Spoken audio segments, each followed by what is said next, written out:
La maladie, qu'en penser? La prière pour les malades, qu'en penser? C'est un sujet très particulier qui provoque beaucoup de confusion. C'est d'ailleurs un questionnement qui nous a été fait cette semaine et puis on a pensé que c'était bien de faire un message sur le sujet parce qu'il y a beaucoup de confusion, d'incompréhension, de douleur par rapport à ce sujet dans le peuple de Dieu. Et nous n'avons pas la prétention de pouvoir répondre à tout. Nous ne pourrons pas le faire. Nous ne pouvons pas le faire parce qu'on ne peut pas vraiment cerner ce domaine. Néanmoins, on aimerait mettre quelques pistes de réflexion qui peut-être vont pouvoir aider l'un ou l'autre à mieux se situer par rapport à ce sujet. Je dirais qu'il y a autant de cas qu'il y ait d'êtres humains uniques et on ne peut pas synthétiser si facilement que cela parce que chaque personne est différente, a un vécu différent, a une intimité avec Dieu différente, a des convictions différentes. Tout ça joue évidemment.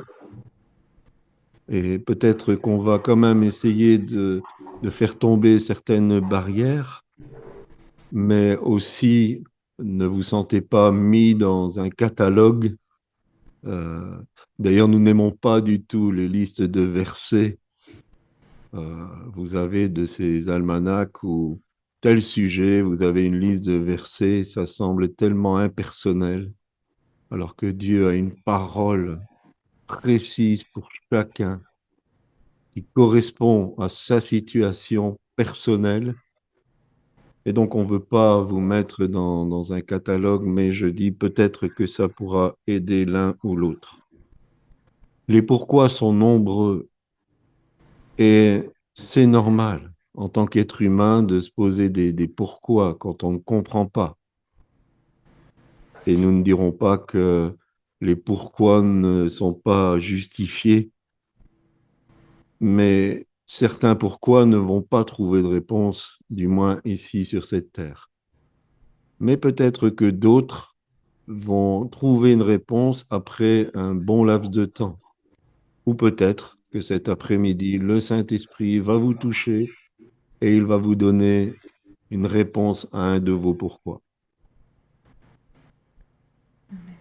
Alors d'abord, j'aimerais faire vraiment la différence, et peut-être que ce n'est pas euh, bien perçu par tout le monde, entre la promesse de Marc 16, versets 17 et 18, et le milieu chrétien. Alors, que nous dit Marc 16, 17 et 18? Voici, et ça a été cité avant ce culte, voici les miracles qui accompagneront ceux qui auront cru en mon nom. Ils chasseront les démons, ils parleront de nouvelles langues, ils saisiront des serpents. S'ils boivent quelque breuvage mortel, il ne leur fera point de mal. Ils imposeront les mains aux malades et les malades seront guéris. Alors pourquoi je dis que euh, il faut bien faire la part des choses entre cette promesse et le peuple chrétien? En fait, cette promesse est directement liée au verset qui précède, au verset 15. Allez par tout le monde et prêchez la bonne nouvelle à toute la création. Et si nous lisons Actes au chapitre 10, le verset 45, et Jésus nous a ordonné de prêcher au peuple et d'attester que c'est lui qui a été établi par Dieu juge des vivants et des morts. C'est Pierre qui parle. Et comment le message des apôtres et après de tous ceux qui annoncent l'évangile du royaume est attesté? Il est attesté parce qu'il y a une manifestation de puissance qui est promise pour accompagner le message. Et cette manifestation de puissance se fait, bien sûr, par l'imposition des mains aux malades, et les malades seront guéris. Alors, ça ne veut pas dire que l'imposition des mains est à proscrire pour les chrétiens. Ce n'est pas ce que je suis en train de dire. 1 Timothée chapitre 5, verset 22, que quelquefois on utilise souvent, n'est pas habilité dans ce contexte, n'impose les mains à personne avec précipitation et ne participe pas au péché d'autrui, toi-même conserve-toi pur. Ce verset est dans le contexte de consacrer un ancien. Et Paul encourage Timothée, avant de consacrer quelqu'un comme ancien, mettez-le à l'épreuve. Ne vous précipitez pas. Et il dira même que pour certains, les difficultés, je paraphrase un peu, sont évidentes. Mais pour d'autres, c'est un peu à la fois que ça se manifeste. Donc le fait de ne pas imposer les mains avec précipitation concerne une consécration d'anciens, ne concerne pas le fait de prier pour les malades qui ne connaissent pas Christ. Vous pouvez y aller. Jésus a dit, ils chasseront les démons et les démons partiront. Vous pouvez prier pour les malades. Vous ne risquez rien. Vous êtes sous l'onction du royaume. Vous êtes dans le mandat d'un ordre de Christ. Allez-y et Dieu va vous accompagner et bénir. Alors, malgré tout, aujourd'hui, on est relativement que des chrétiens. Et là, il y a déjà une autre procédure qui nous est donnée. Dans Jacques, au chapitre 5, le verset 14, quelqu'un parmi vous est-il malade? Qu'il appelle les anciens de l'Église et que les anciens prient pour lui en loignant d'huile au nom du Seigneur. Mais avant d'entamer ce sujet, et nous allons voir 7 points qui peuvent concerner la maladie.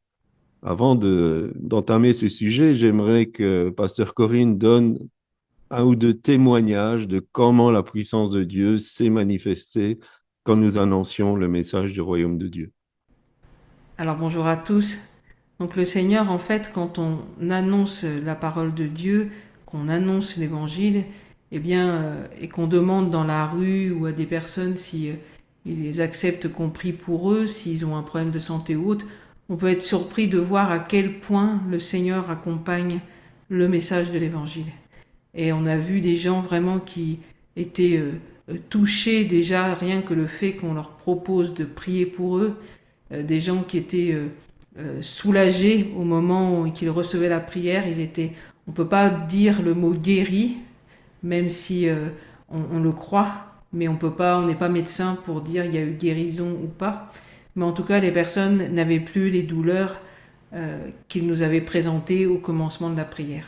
Donc on a vu la main de Dieu à plusieurs reprises et Dieu s'est glorifié. Et donc quand on annonce l'évangile, inévitablement le Seigneur fait des merveilles. Et il accompagne sa parole de miracles et de prodiges. Amen. Amen, amen.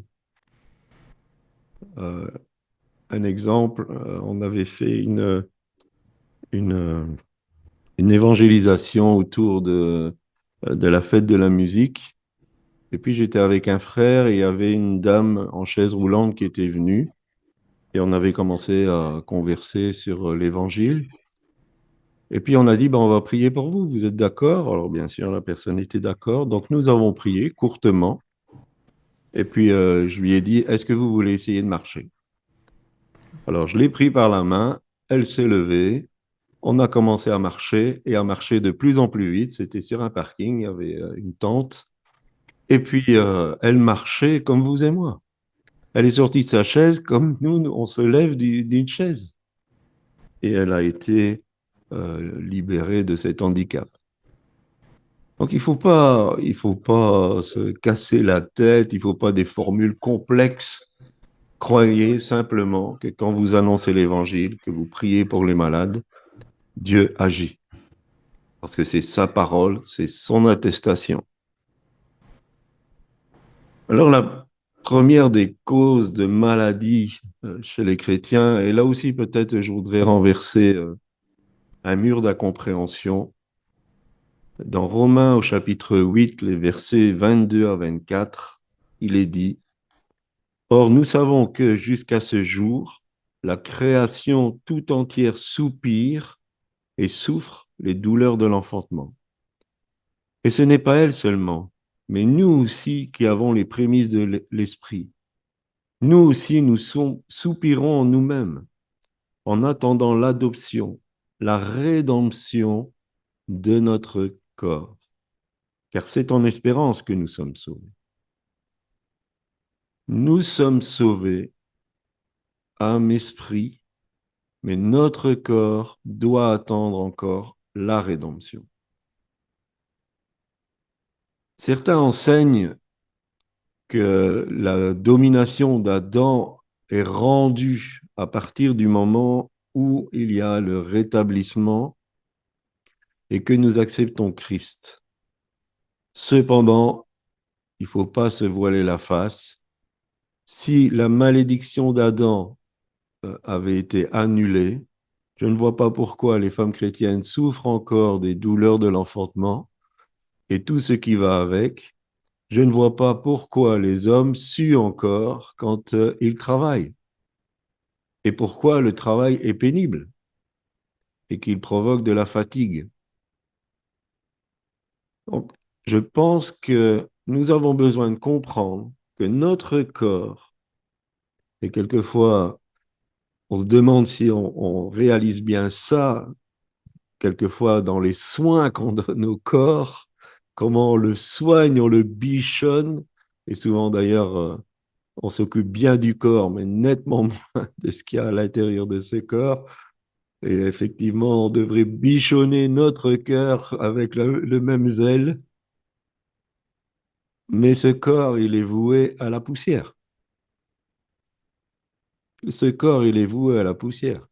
Alors, soit nous allons passer dans l'au-delà avant que le Seigneur revienne, et il sera poussière. Il va devenir poussière.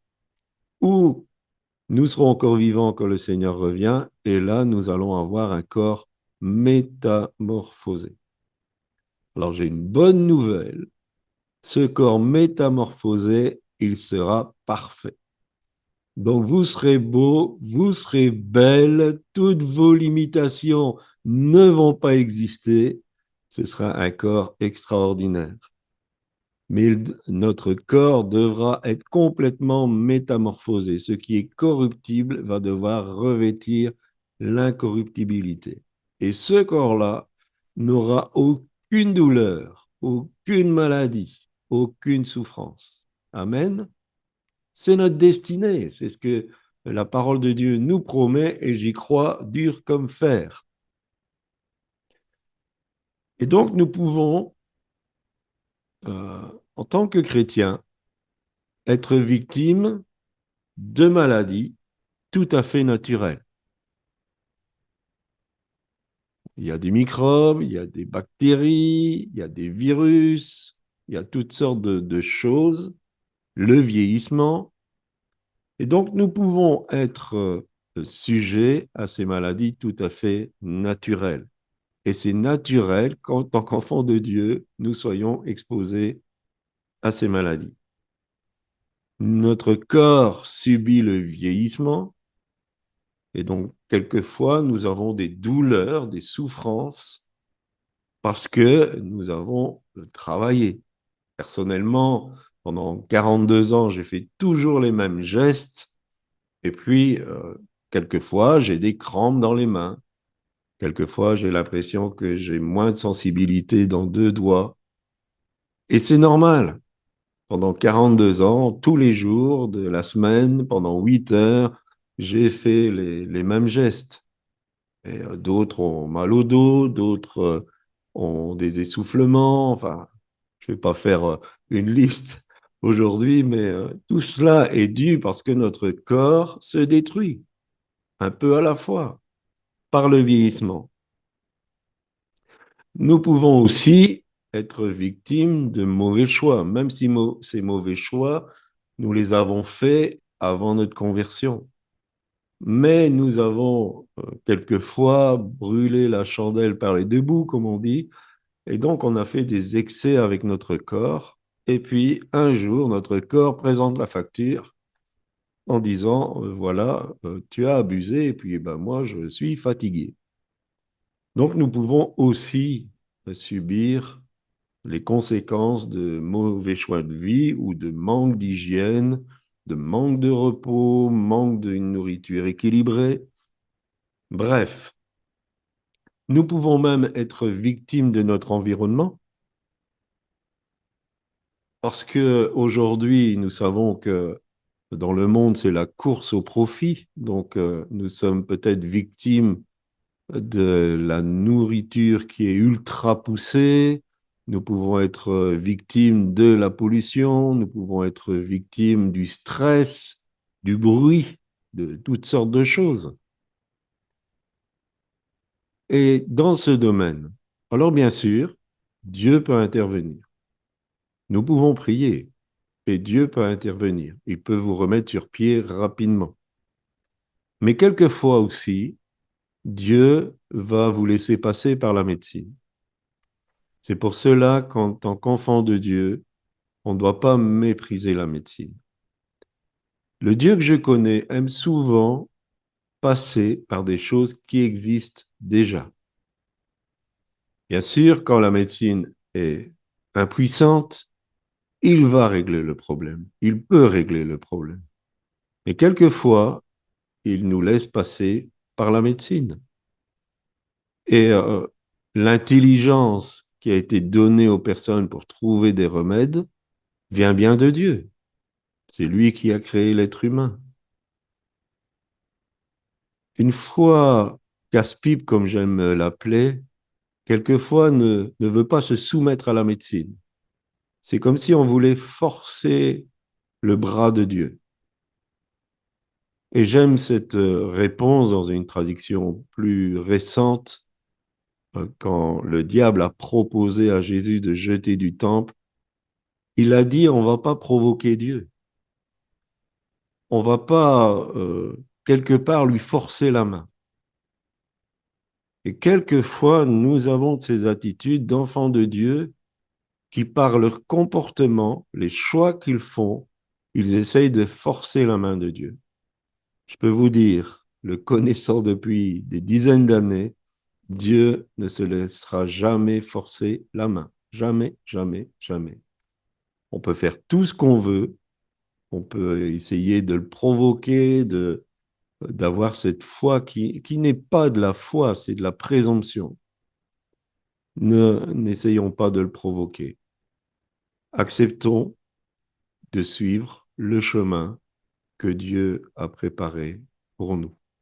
Alors là aussi, je vais laisser Pasteur Corinne intervenir.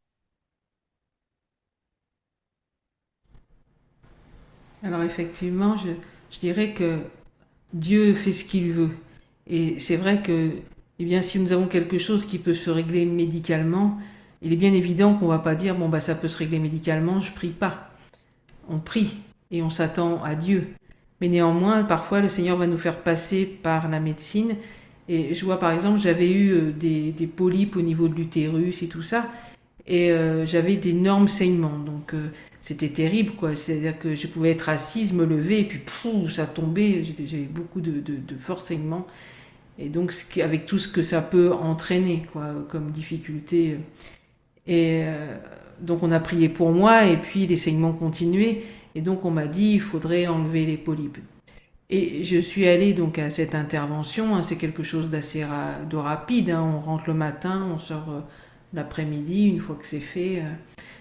Et on m'avait dit, tu vas voir, ça va te faire énormément de mal. Ça fait très très mal quand tu te réveilles et tout ça. Et j'ai vraiment eu une grâce, c'est-à-dire que bien sûr Dieu n'est pas intervenu pour me guérir proprement dit d'une façon miraculeuse, mais par contre, quand je me suis réveillée, je n'avais aucune douleur, je n'ai jamais ressenti aucune douleur de cette intervention. Tout s'est passé vraiment bien et le problème a été définitivement réglé. Voilà, donc est passé par la médecine et ceux qui me connaissent savent combien de guérisons j'ai pu vivre dans mon corps. Dieu a fait de plein de manières différentes. Donc Dieu n'est pas comme ça. Dieu agit d'une manière, d'une autre. Il peut utiliser la médecine, il peut utiliser la prière, il peut des uns et des autres. Il peut, enfin, Pasteur Claudie va en parler, mais Dieu n'est pas limité par ce qu'on peut croire et il ne faut pas l'enfermer dans une boîte.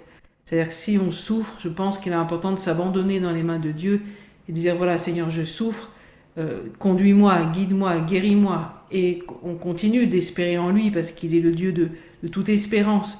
Mais on ne peut pas lui imposer je dois être guéri comme ça. C'est pas comme ça que ça marche. Voilà. Amen. Alors, je fais encore un point et après, si vous avez des questions, on va en parler.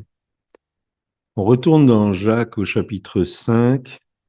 On va lire un peu plus loin, versets 15 et 16. La prière de la foi sauvera le malade et le Seigneur le relèvera. Et s'il a commis des péchés, il lui sera pardonné. Confessez donc vos péchés les uns aux autres et priez les uns pour les autres, afin que vous soyez guéris. La prière fervente du juste a une grande efficacité.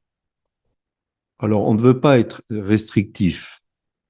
J'ai entendu aussi des enseignements, j'ai même côtoyé des pasteurs qui réagissaient comme ça. Si tu es malade, c'est qu'il y a un péché dans ta vie. Alors, c'est très restrictif, ça n'aide absolument pas. Parce qu'on peut tourner dans tous les sens, on ne voit pas où pourrait être le problème, mais il faut quand même parler que quelquefois, il y a des maladies qui sont liées directement à un péché qui n'est pas confessé.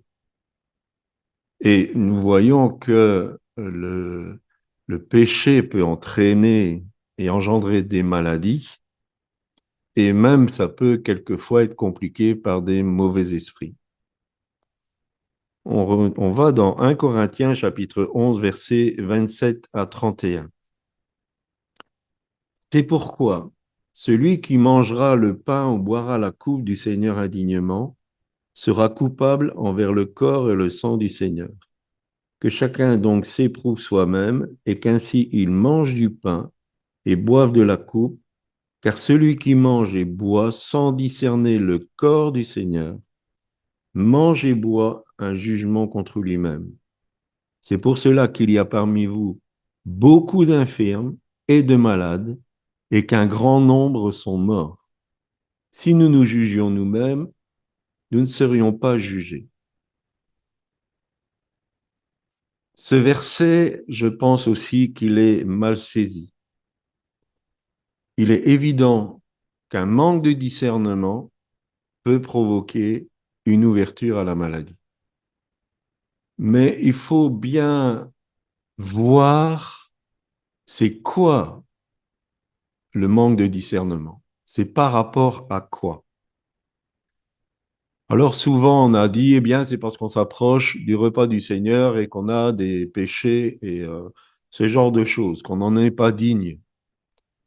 Euh, je pense pas. Je pense pas que ça veut dire ça, parce que ce serait se priver du remède.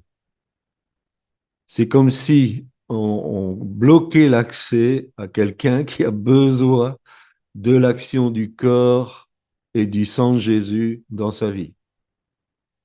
Alors on parle de quoi? Paul dit, celui qui ne discerne pas le corps du Seigneur. Comme je le dis souvent, nous avons des chapitres et des versets. Et c'est une bonne chose, puisque quand je vous dis 1 Corinthiens 11, vous savez où vous devez aller dans votre Bible. Sinon, il faudrait tous avoir la même Bible et dire page 748 et tout le monde y irait. En fait, ça fait un tout. Et dans notre chapitre 12, qui n'était pas chapitré dans l'épître de Paul, il nous parle du corps. Et qu'est-ce que c'est que ce corps? C'est l'Église.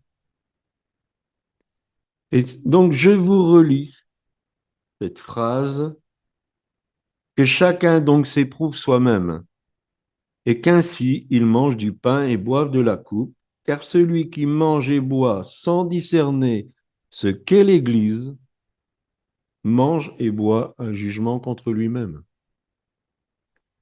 Et pourquoi je pense comme ça? Parce que l'institution du repas du Seigneur était l'alliance, était le signe de la nouvelle alliance, comme la circoncision était le signe de l'ancienne alliance.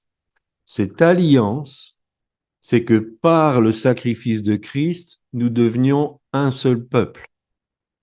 Un seul peuple. Ne pas discerner l'Église, c'est la fractionner. C'est fractionner le corps. Et dans 1 Corinthiens 12, Paul dira, c'est pas parce que vous êtes une main, on ne peut pas dire à la main, parce que tu es une main, tu ne fais pas partie du corps. Parce que je ne suis pas un œil, je ne fais pas partie du corps. Nous tous qui avons été au bénéfice du sacrifice de Jésus, nous faisons partie du corps. Et ne pas discerner cela, ça veut dire qu'on va amener un jugement sur nous-mêmes. Le repas du Seigneur, ensuite, quand il a été pratiqué dans l'Église primitive, celle qu'on trouve dans les épîtres et dans les actes, n'était pas seulement une commémoration, c'était un temps d'unité, c'était un temps de partage. Le repas du Seigneur se faisait dans un repas global qu'on appelait l'agape. Et dans cet agape, ceux qui étaient démunis avaient autant de nourriture que ceux qui étaient aisés. Et déjà à Corinthe, là où Paul écrit son épître, certains mangeaient avant parce qu'ils avaient faim. D'autres venaient, ils étaient saouls. Et il disait, quand vous vous assemblez, c'est pas pour devenir meilleur, mais pour devenir pire. Parce que si on fait bande à part pour manger, si on vient dans un état qui n'est pas digne, euh, on est séparatiste. Et donc ne pas discerner le corps, c'est être séparatiste par rapport à l'Église de Jésus-Christ. On ne parle pas ici de dénomination, on ne parle pas ici même d'église locale, on parle de l'Église, corps de Christ, épouse de Christ. Et si nous discernons pas ça, nous sommes séparatistes. Et ça amène une malédiction. Et Paul dira, il y a beaucoup d'infirmes et de malades chez vous. Et un certain nombre sont morts. Donc quand nous participons au repas du Seigneur, comprenons que nous faisons partie de ce corps. Si nous ne faisons pas partie de ce corps, nous ne faisons pas partie du salut. C'est aussi clair que ça. Et si on est séparatiste par rapport au corps, on risque fort qu'on soit séparé du salut. Alors bien sûr, si on se retrouve dans cette situation, la confession est toujours la clé, la repentance est toujours la clé. Mais comme on est invité à confesser, et quelquefois c'est nécessaire de passer par une autre personne, faisons bien attention au choix du confesseur. Faisons bien attention à la personne à qui nous parlons de nos difficultés. Alors j'ai relevé que ce péché-là, il y en a d'autres, et Pasteur Corinne va expliquer un exemple, il y en a d'autres. Mais si vous vous retrouvez dans cette situation, choisissez bien le confesseur si c'est nécessaire. Quelquefois, rien que se remettre en ordre vis-à-vis de Dieu, c'est bon. Mais quelquefois, on a besoin de l'aide des autres. Mais choisissez bien quelles oreilles vont entendre votre confession. Parce que là, après, la bouche qui suit, si l'oreille n'est pas très bonne, la bouche ne sera pas bonne non plus. Et je crois que vous comprenez ce que je veux dire. À toi, ma chérie.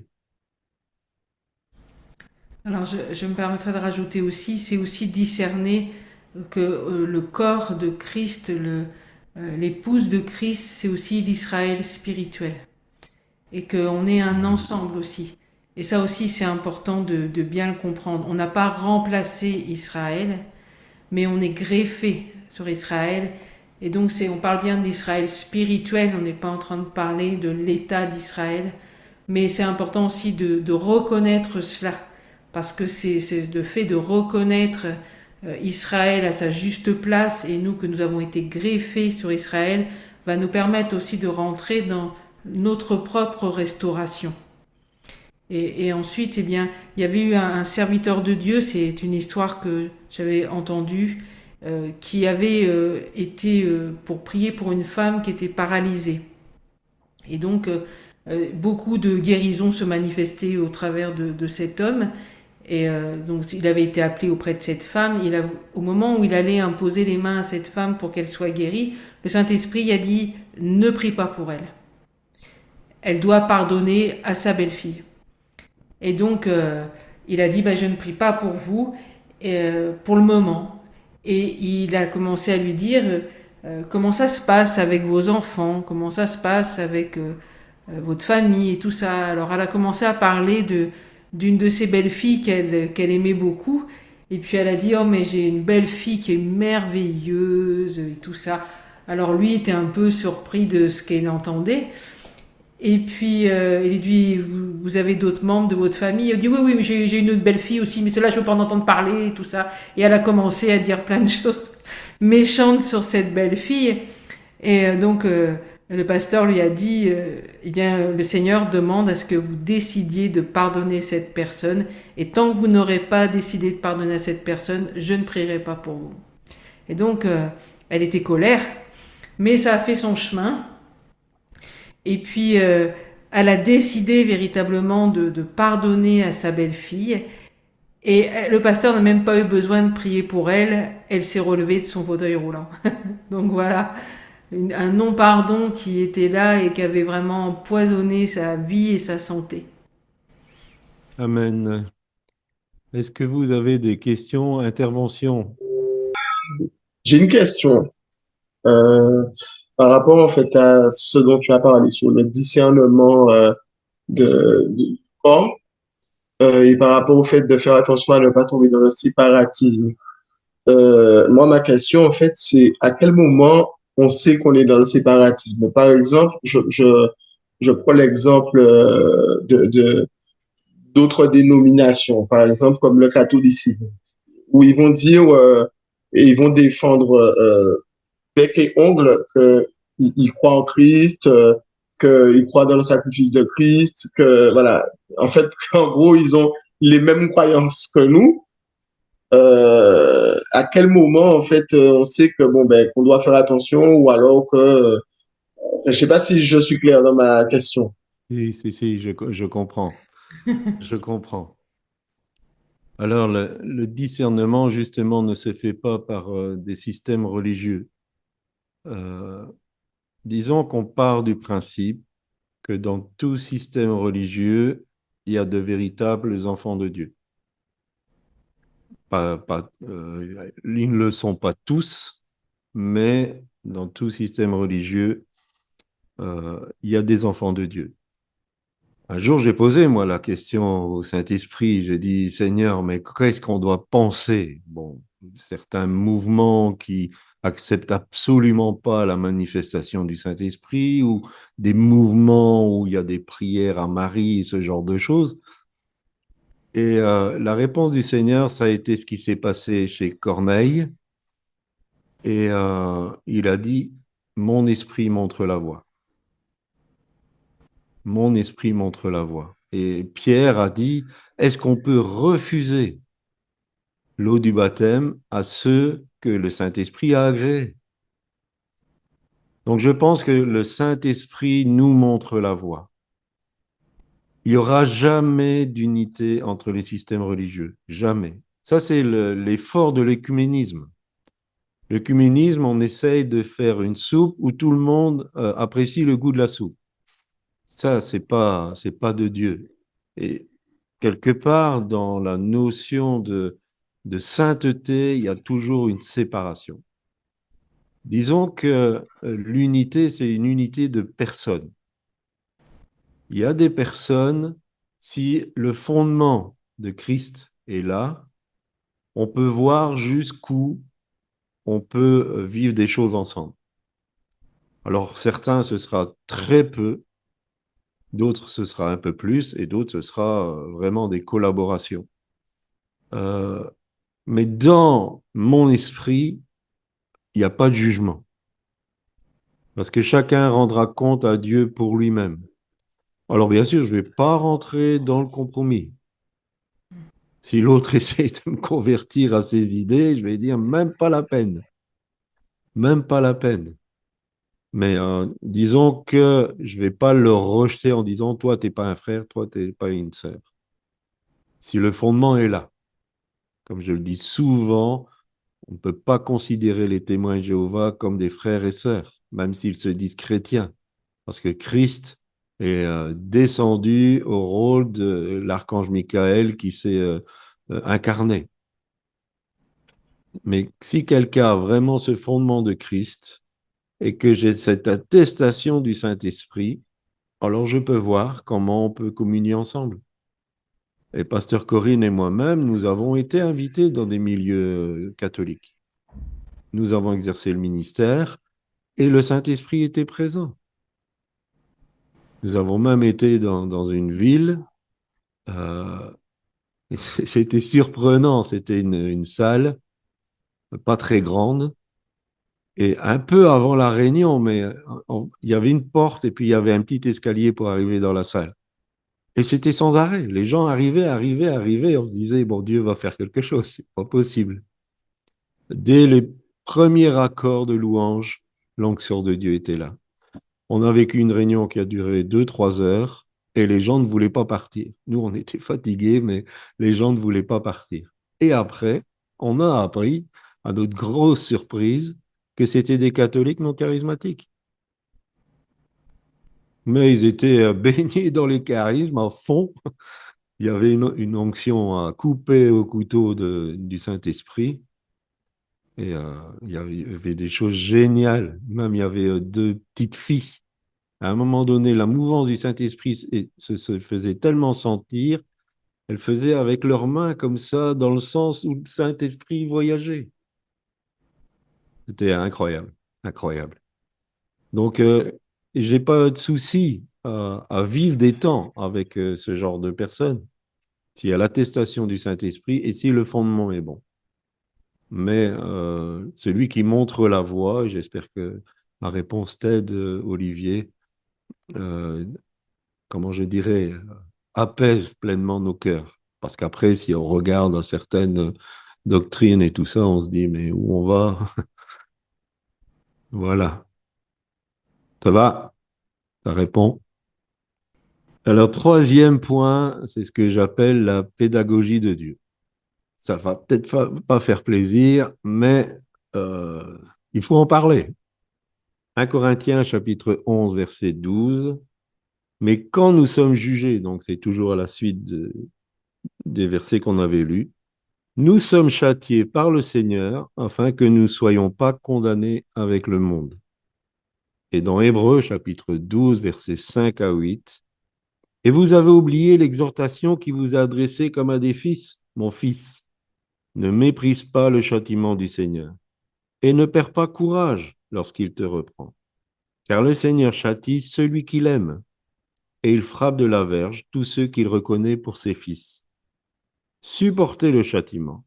C'est comme des fils que Dieu vous traite. Car quel est le fils qu'un père ne châtie pas? Mais si vous êtes exempt du châtiment, écoutez bien, auquel tous ont part, vous êtes donc des enfants illégitimes et non des fils. Alors je veux être un enfant légitime, j'espère que vous aussi, vous voulez être un enfant, une enfant légitime du Seigneur. Il y aura de la correction. Il y aura la pédagogie de Dieu. Et quelquefois, cette pédagogie, on le voit dans 1 Corinthiens, passe par la maladie. Alors ne dites pas ce que je n'ai pas dit, c'est pas Dieu qui vous rend malade. La maladie est une œuvre du diable, mais Dieu peut utiliser des œuvres du diable pour nous apprendre. Je ne sais pas, quelquefois, en tant que chrétien, ce qui passe dans notre tête. Il est dit aussi que Christ a appris l'obéissance par les choses qu'il a souffert. Imaginez le Fils de Dieu vient sur la terre, il doit apprendre à obéir. Et son apprentissage de l'obéissance, c'est par la souffrance. D'ailleurs, je ne l'ai pas dit en préambule, mais ici on parle de la maladie, mais ça peut euh, coller à ce qui est l'épreuve, à ce qui est l'épreuve de notre foi. C'est tant difficile. Cette semaine, Pasteur Corinne a reçu que les Coffee Times étaient dans la maison du potier, parce que le potier va donner une parole. L'argile, entre les mains d'un potier. Je ne sais pas si vous avez vu un potier, mais ça ne se passe pas si bien que ça. D'abord, elle doit avoir le tournis. L'argile est palpée dans tous les sens, on lui fait prendre une forme, et puis hop, au four. C'est la pédagogie de Dieu. Et je dirais, au plus vite on comprend ça, au plus vite on supporte le châtiment, en disant, OK Seigneur, vas-y, au plus vite ça va. Mais parfois ça dure, ça perdure, parce qu'on est comme ça. On ne veut pas écouter les conseils, on ne veut pas écouter personne, on sait mieux que tout le monde. Et ça dure, quelquefois ça dure. Dieu est persévérant et il est patient. Nous oublions souvent que la vie chrétienne est un long processus de formation pour arriver à la maturité. Alors quelquefois, on lit des exemples bibliques, on a des livres chrétiens de témoignages, et on se dit, ah moi je veux vivre ça. Oui. Est-ce que tu as vu la préparation? Et au plus votre mission sera importante, au plus la préparation sera difficile. Nous oublions aussi que Dieu est devenu le propriétaire de notre vie. Nous avons été rachetés. Nous ne nous appartenons plus à nous-mêmes. Notre vie est à Dieu et il en fait ce qu'il veut de sa propriété. Logiquement.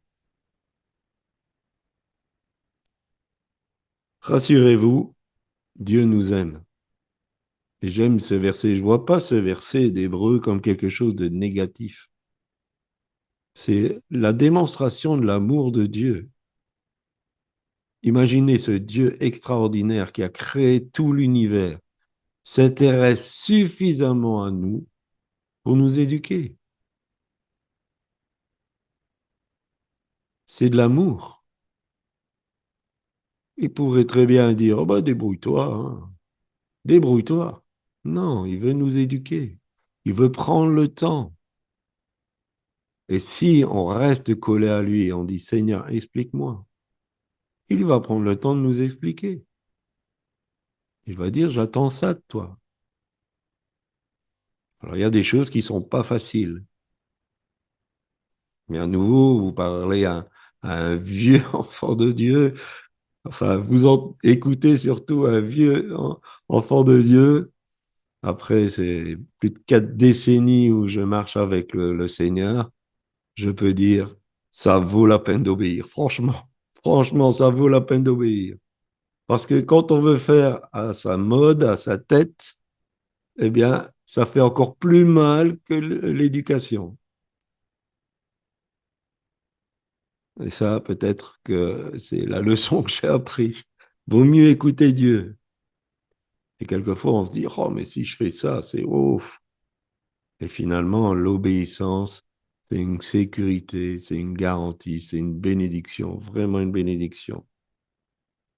Voilà pour ce troisième point. J'en fais un quatrième. Et là, peut-être vous allez trouver ça complètement injuste. Mais quelquefois, nous pouvons être victimes du péché d'un autre. Nous sommes parfois, par nos choix, dans des situations où une relation va nous faire vivre les conséquences à cause du péché de l'autre. Quelquefois, nous avons mal choisi nos relations. Il y en a qui nous sont imposées, mais quelquefois, nous avons mal choisi nos relations. Et quelquefois, je, je me permets de le dire, on est mal marié. Et qu'est-ce que ça va être de subir les conséquences du péché d'un autre? Eh bien, si le conjoint est volage et qu'il chope le sida, vous pouvez très bien être infecté par le sida. Vous n'avez rien fait, vous avez été intègre, vous avez été fidèle, mais néanmoins, vous allez souffrir à cause du péché d'un autre. Mais même quelquefois, nous pouvons subir les conséquences du péché d'un autre alors que nous n'avons pas fait de mauvais choix. J'ai toujours été surpris. David, c'est l'homme selon le cœur de Dieu. Il faut savoir que des dizaines de prêtres ont été tués parce qu'il a trompé la confiance d'un des leurs. Il s'appelait Hakimelech. Quand il a décidé de faire le dénombrement, 70 000 hommes ont payé les conséquences de cette faute et sont morts de la peste. Alors ça peut sembler injuste. C'est pas moi qui fais les lois spirituelles, c'est Dieu qui est au contrôle. Je ne peux pas tout expliquer. Tout ce que je peux dire, soyez très prudents dans les relations que vous nouez. Faites très attention dans les relations que vous nouez. Soyez aussi très prudents par rapport au leadership dans tous les domaines. Et je pourrais donner l'impression de me tirer une balle dans le pied, mais soyez prudents. Et soyez bien à l'endroit que Dieu veut que vous soyez. Des leaders religieux peuvent vous faire beaucoup de tort, beaucoup de tort. Les gouvernements peuvent vous faire beaucoup de tort. Essayez de bien vous positionner. Et quand il faut dire non, dites non. Vaut mieux dire non que de tomber dans le compromis. Parce que nous pouvons être entraînés après par le péché d'un autre. Tous ceux qui sont morts à la guerre n'ont-ils pas été entraînés par leur leader? Et les gouvernements peuvent vous entraîner dans des mauvaises choses, vraiment. Si vous avez la possibilité de dire non, dites non. Parce que si nous ne traitons pas le problème, nous pourrons nous retrouver même sous une malédiction familiale. Et c'est important, en tant qu'enfant de Dieu, d'amener dans la prière à être libéré de toutes les malédictions familiales. Il faut traiter ce genre de choses en cœur à cœur avec Dieu, peut-être avec des serviteurs qui vont vous accompagner. Mais c'est important de régler ces choses.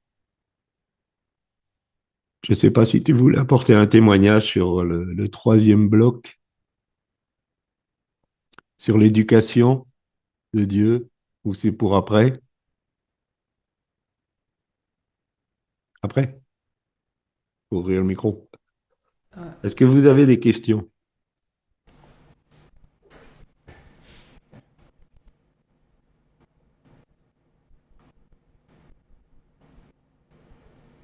Oui, j'ai une question.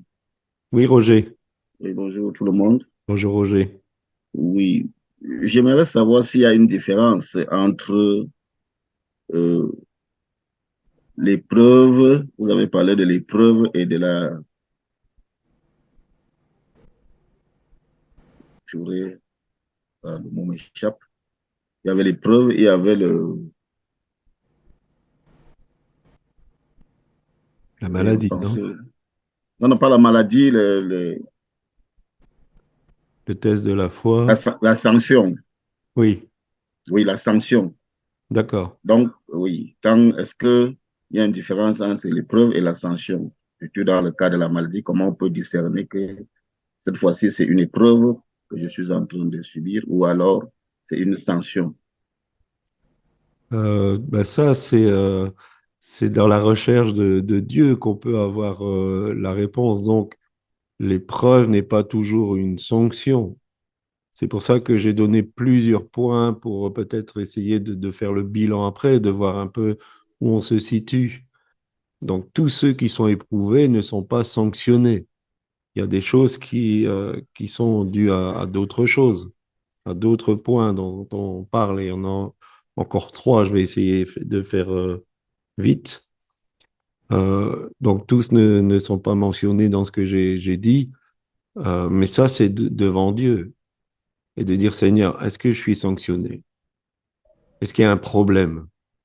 En fait, je vous encourage, quand on vous parle, même si on vous fait des critiques méchantes, ne jetez pas à la poubelle automatiquement. Placez-vous devant Dieu. Prenez ça et dire, Seigneur, voilà, est-ce qu'il y a quelque chose de toi là-dedans? Et retenez ce qui est bon. S'il n'y a rien, il n'y a rien. Jetez à la poubelle. Mais ne faites pas automatiquement, je jette à la poubelle. Même si c'est des personnes qui ne vous aiment pas. Même quelquefois, des choses que des inconvertis peuvent dire. Faites attention. Parce qu'on dit, Seigneur, je veux t'écouter. Et Dieu va dire, OK, jusqu'à quel point? Jusqu'où tu vas écouter? Et il peut utiliser des gens qui nous méprisent et que nous méprisons pour nous parler, pour voir. Et donc, ne pas jeter à la poubelle, mais dire, Seigneur, je prends ça, je viens devant toi. Est-ce qu'il y a quelque chose de juste là-dedans? S'il y a quelque chose de juste, on rectifie. S'il n'y a rien de juste, on jette. Voilà, je ne sais pas si ça répond à ta question, Roger. Je pense qu'on doit revenir de toute façon à cette intimité avec Dieu pour vraiment cerner. Parce que les effets peuvent avoir des causes différentes.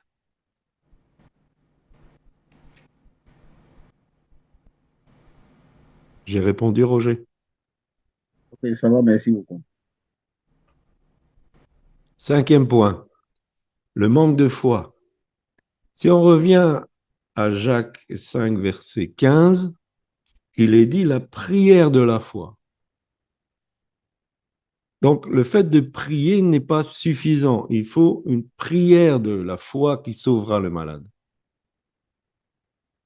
Alors, pour que la prière soit de la foi, il faut la foi des participants. La foi du malade, mais aussi de celui qui prie. Alors, souvent, on tombe dans de la routine. On prie pour les gens sans conviction. Ça devient de la routine. Et les personnes vont à la prière dans cette routine, sans trop s'attendre à quelque chose. Est-ce que l'atmosphère où on est bonne? Quelquefois, comme Jésus dans la chambre de la petite de Jairus, il faut mettre tous les incrédules dehors. Une autre fois, c'est quand il a prié pour l'aveugle, où il a dû prier 2 fois, il l'a sorti du village. L'atmosphère n'était pas bonne. Et quelquefois, il nous faut soit faire le ménage, ou soit aller dans un autre endroit. Attention à la familiarité. Souvent, j'ai pu prier pour des personnes et ça s'imprimait dans mon esprit. Elles étaient en train de dire, il n'y a rien qui va se passer, c'est Claudie qui prie pour moi. Alors, je ne suis qu'un homme. Hein, je ne suis qu'un homme. Et certains, quand ils vont à la prière, si ce n'est pas le pasteur qui prie, c'est qui guérit? J'aime ça. Hein, quand pasteur Corinne a dit, c'est Jésus qui guérit. C'est Jésus qui guérit. Nous sommes que les serviteurs.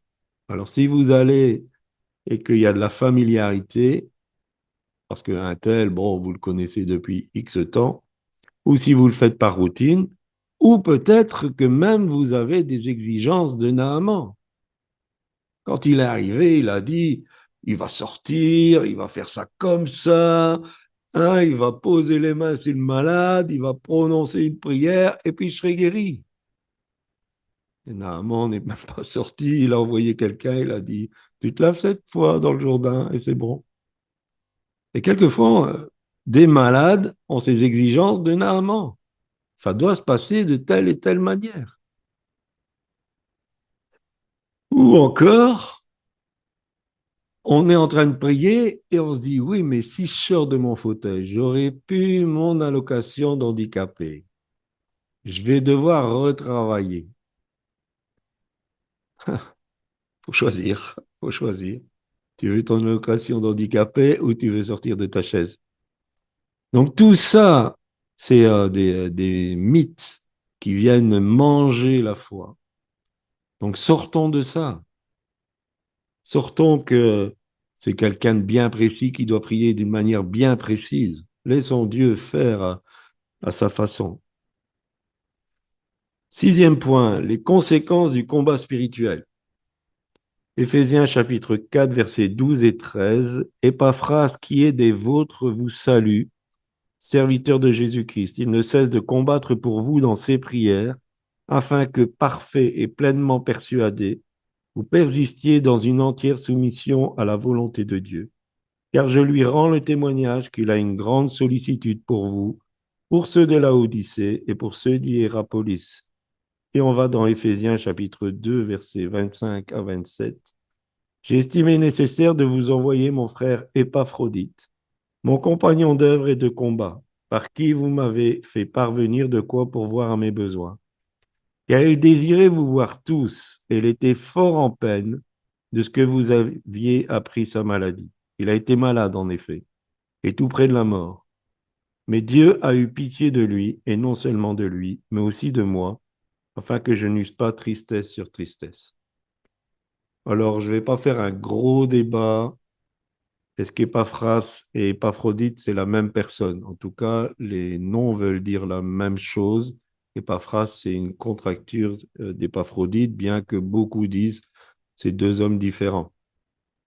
Pas de souci, mais ce que je veux relever, c'est que le combat spirituel peut amener à souffrir de maladie, à avoir de la souffrance dans son corps.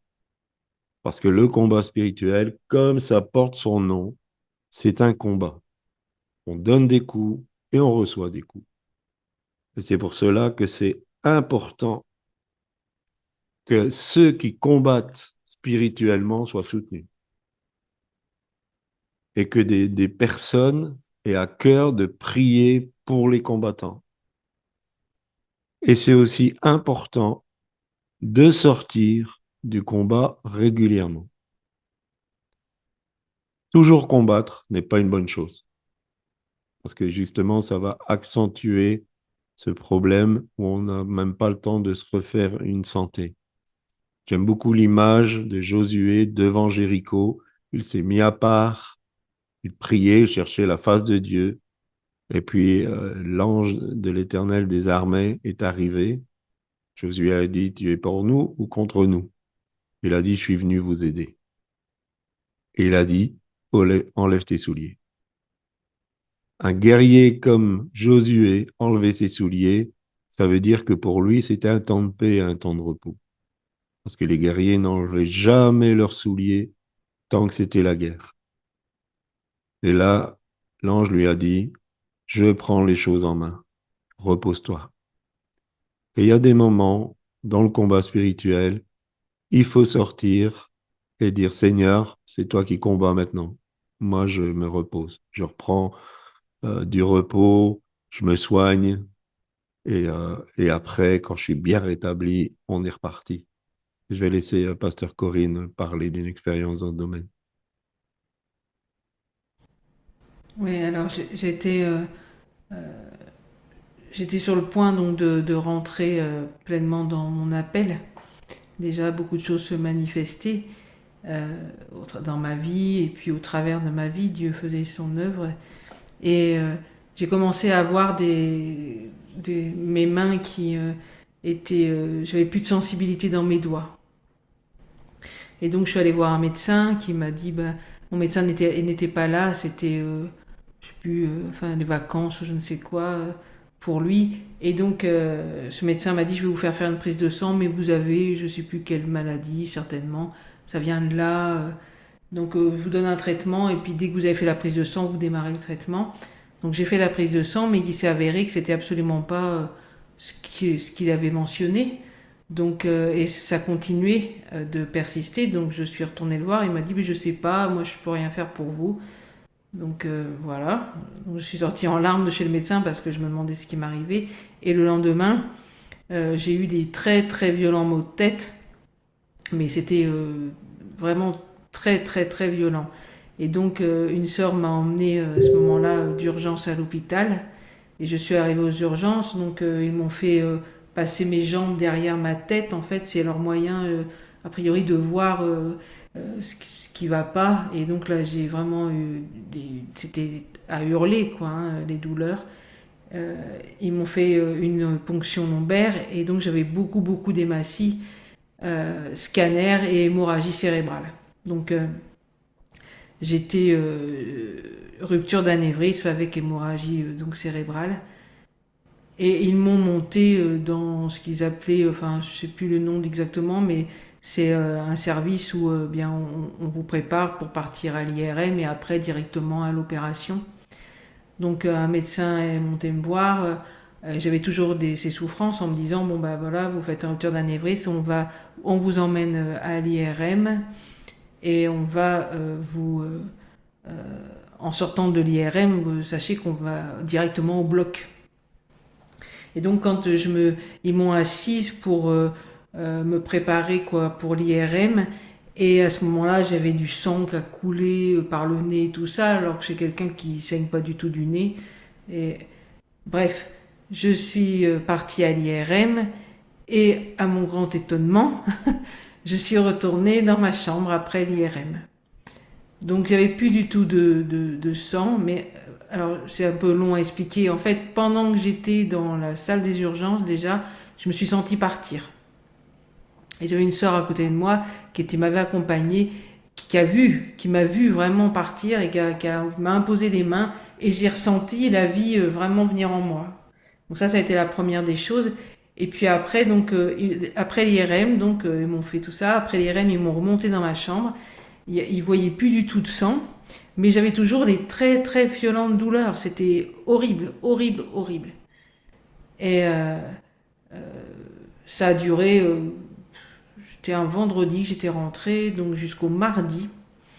Et le mardi matin, donc j'avais une nuit très très mauvaise. Il y avait même une infirmière qui avait pris sur elle d'augmenter la dose de calmant, mais il n'y avait rien qui faisait rien. C'était atroce ces douleurs.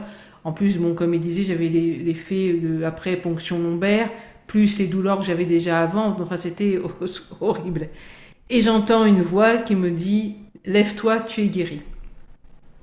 Alors, quand on est dans cet état-là, je peux vous assurer que la foi, elle est dans les chaussettes. Hein. Parce que j'avais toutes les douleurs, il n'y avait rien qui disait que j'étais guérie, absolument rien. Et sans arrêt, « Lève-toi, tu es guéri ». Et je me rappelle encore parce que j'étais incapable de me lever tellement je souffrais, et j'avais le lit et je me cramponnais comme ça en me disant mais je peux pas me lever et je suis pas guérie, j'ai des douleurs et tout ça, et c'était lève-toi, t'es guérie. Et d'un seul coup j'ai eu une main qui m'a mais il y avait personne hein, dans la pièce, ça m'a poussée dans le dos, et donc je me suis retrouvée assise. Et au même instant, j'ai été complètement, la douleur est complètement partie. J'étais complètement guérie, et je suis allée à la salle de bain, et à ce moment-là, au moment que je suis rentrée dans la salle de bain, j'avais la banane jusqu'aux oreilles. Les médecins sont rentrés à plusieurs parce qu'ils avaient entendu parler par l'infirmière de la nuit atroce que j'avais passée.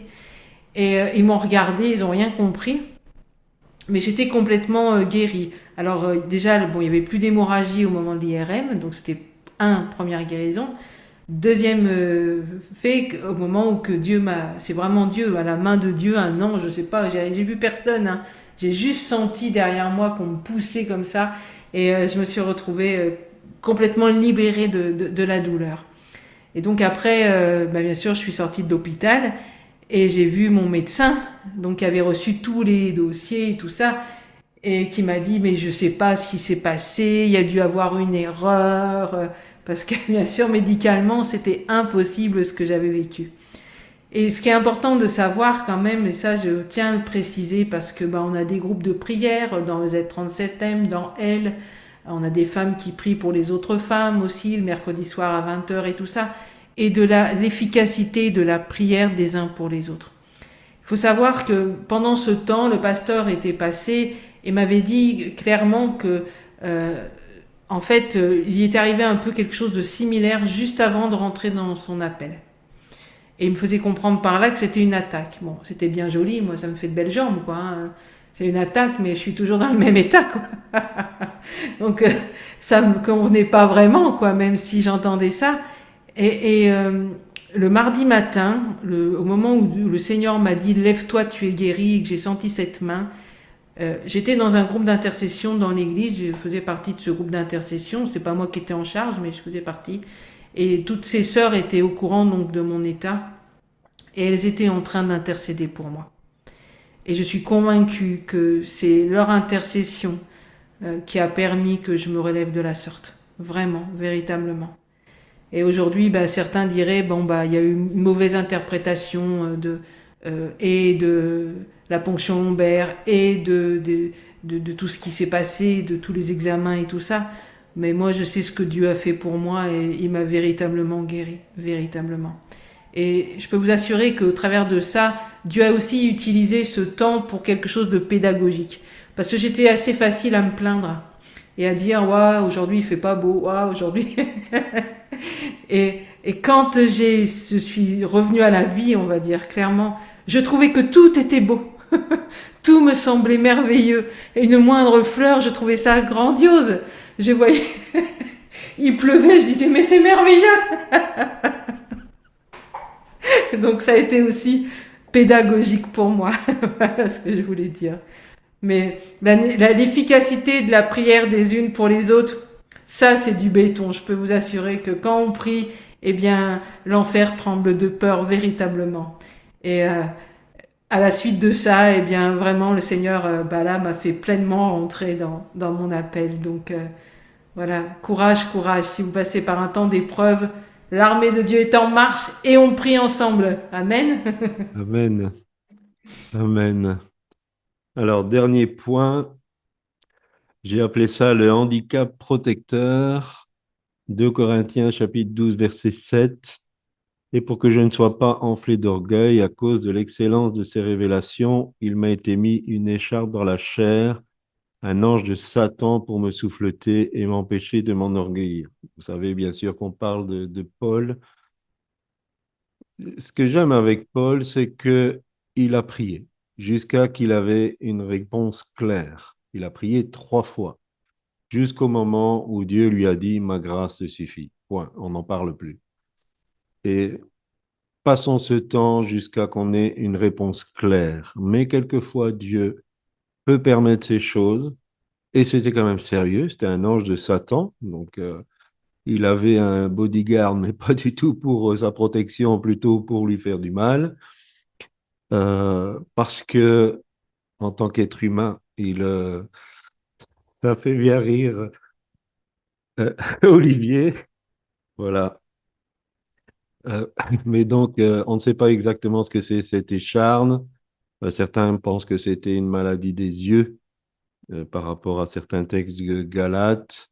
On ne sait pas vraiment. On pense aussi peut-être qu'il bégayait parce qu'il dira qu'il n'était pas un bon orateur. En tout cas, c'était quelque chose qu'il maintenait dans l'humilité, malgré l'excellence et le peu qu'il en fait voir des révélations qu'il a reçues. On s'imagine que plus d'un, si pas tous, on serait tenté de se prendre la tête Et éventuellement même de dire je suis Christ réincarné à cause de ça. Et donc, voilà, il y a des handicaps qui resteront, mais ce sont des handicaps protecteurs. C'est ce que Dieu permet pour qu'on ne tombe pas dans des choses qui seront pour notre destruction. Alors, en conclusion, et puis vous aurez encore la parole avant qu'on puisse chanter et prier, si vous vous retrouvez dans l'un de ces aspects, et j'espère que ça a peut-être vibré dans votre cœur par rapport à certaines choses, il y a des solutions adaptées à votre cas précis. Ces solutions ne seront peut-être pas selon votre souhait, hein, on l'a dit souvent, mais si elles sont assimilées, elles vous donneront la paix. Et l'important, c'est d'avoir la paix. Que c'est pourquoi ne nous pourrissent pas la vie. Et que c'est pourquoi soit mis en suspens et que nous puissions avoir la paix. Parce que si nous passons des temps difficiles et en plus qu'on n'est pas en paix, ça devient très, très compliqué. Ne nous décourageons pas de croire en la délivrance. Mais n'acceptons pas que la maladie, qui n'est pas une œuvre de Dieu, nous fasse douter de notre Dieu. N'acceptons jamais de douter de notre Dieu, de son amour pour nous. Et peut-être que, comme j'ai pu le faire à une certaine époque, de dire, mais pourquoi moi? Et de dire, Seigneur, je te demande pardon parce que j'ai dit, pourquoi moi? Ça voulait déjà dire, tu me traites moins bien que les autres. Tu me rejettes, alors que j'estime que je mériterais que. Je vous inviterai vraiment, vraiment, à un abandon complet entre les mains de Dieu. C'est la meilleure des solutions. Abandonnez-vous pleinement et complètement à votre Dieu. Franchement, il en est digne. Il est digne de confiance. Abandonnez-vous à Dieu. Voilà, Amen. Merci de m'avoir écouté. Est-ce que vous avez encore des questions? Oui, je parlais aux maladies de l'âme qui peuvent avoir une répercussion sur le corps. Quand on a eu des traumatismes, etc.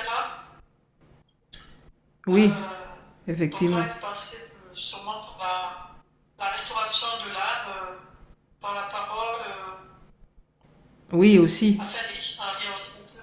Tout à fait, oui, ça aussi. On n'a pas pu aborder aujourd'hui toutes les possibilités, voilà. Oui, mais c'est vrai qu'il y a des maladies, des séquelles, Tout à des fait, ouais. traumatismes, qui nécessitent quelquefois du temps de guérison. Oui, et la guérison intérieure, après, bien, se répercute sur le corps, quoi. Disons qu'on mettrait plus ça dans être victime du péché d'un autre. Mm. Mais ça peut prendre cette forme-là aussi. On va faire un chant, donc, et puis, bien, par rapport à tout ce qui a été exprimé cet après-midi, si on s'est retrouvé dans une de ces situations, si on sent que Dieu nous a parlé au travers d'une de ces situations, eh bien, qu'on puisse nous abandonner dans ses mains et puis dire, Seigneur, peut-être je te demande pardon pour quelque chose, ou peut-être, Seigneur, bien, je suis dans l'incompréhension, mais parle-moi. Explique-moi, Seigneur, tu es le Dieu des miracles, et c'est ce on va chanter maintenant.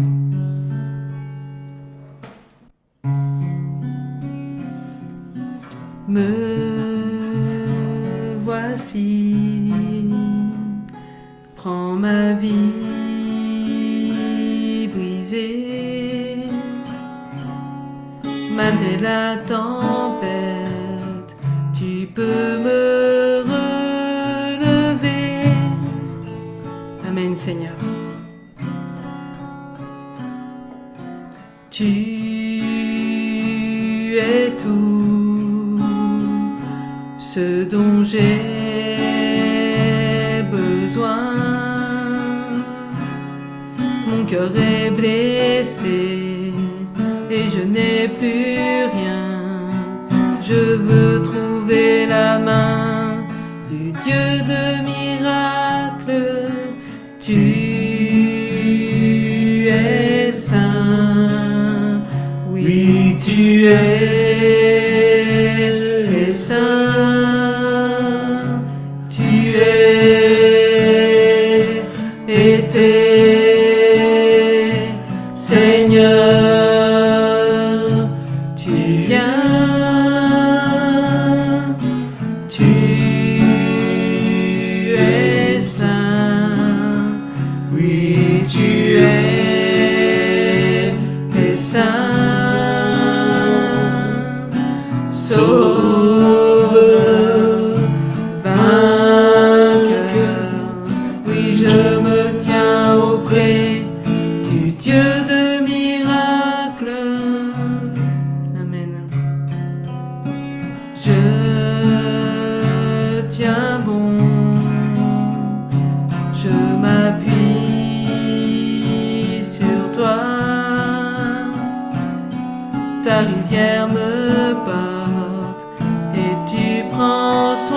Seigneur. Nous croyons en toi cet après-midi, Seigneur. Nous croyons que tu es le Dieu des miracles, Seigneur, et que tu veux te manifester dans nos vies, Seigneur. C'est vrai, Seigneur, que nous avons expliqué tout un tas de choses cet après-midi, mais tu restes et demeures le Dieu des miracles, Seigneur. Celui pour qui toutes choses sont possibles, Seigneur. Et Seigneur, nous voulons cet après-midi prier pour tous ceux qui souffrent dans leur corps, dans leur âme aussi, Seigneur, afin que tu viennes faire ton œuvre de restauration, ton œuvre de guérison, Seigneur, parce que tu es le Dieu des miracles, Seigneur. Merci, Seigneur, de te manifester, Seigneur, aujourd'hui encore dans chacune de nos vies, dans la vie de mon frère, dans la vie de ma sœur qui souffre, Seigneur. Tu es le Dieu des miracles, Seigneur. Alléluia, Jésus. Me voici, prends ma vie brisée, malgré la tempête, tu peux me relever. Seigneur, tu es tout ce dont j'ai besoin, dites-lui, tu es tout ce dont j'ai besoin. Mon cœur est blessé et je n'ai plus rien. Je veux trouver la main du Dieu de miracles. Amen, Seigneur. Gloire à toi, Jésus. Alléluia, Seigneur. Merci, Seigneur.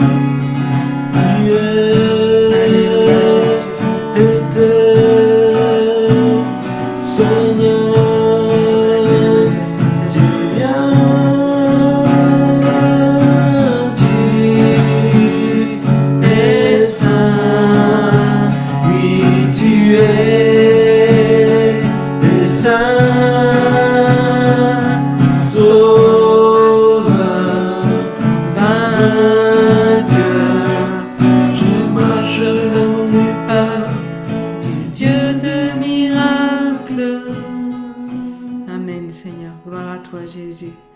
Merci, Seigneur. Alléluia, Jésus.